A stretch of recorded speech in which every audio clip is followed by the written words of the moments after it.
You know, there are these peculiar faculties of the psyche, that it isn't entirely confined to space and time. Now these facts show that the psyche, in part at least, is not dependent upon these confinements.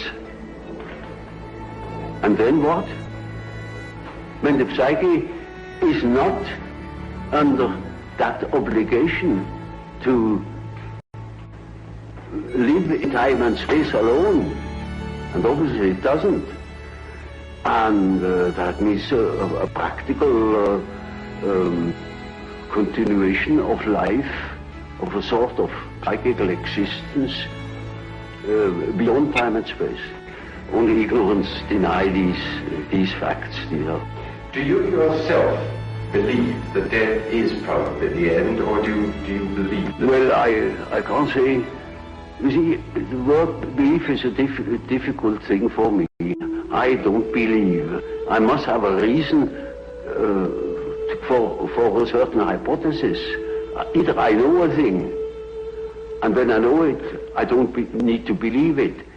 If I don't allow myself, for instance, to believe a thing just for the sake of believing it. I can't believe it.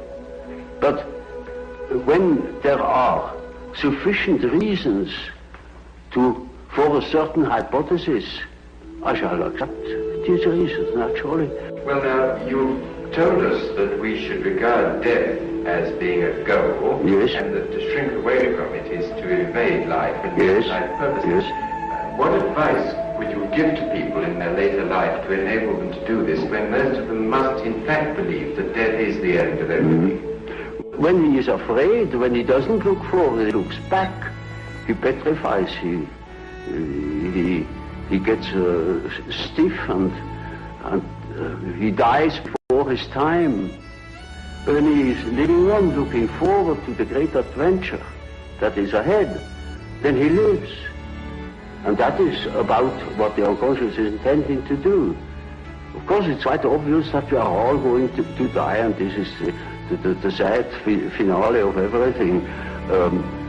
But nevertheless, there is something in us that doesn't believe it, apparently. But this is merely a fact, a psychological fact. Doesn't mean to me that it proves something. It is simply so. And I think if you think along the lines of nature, then you think properly.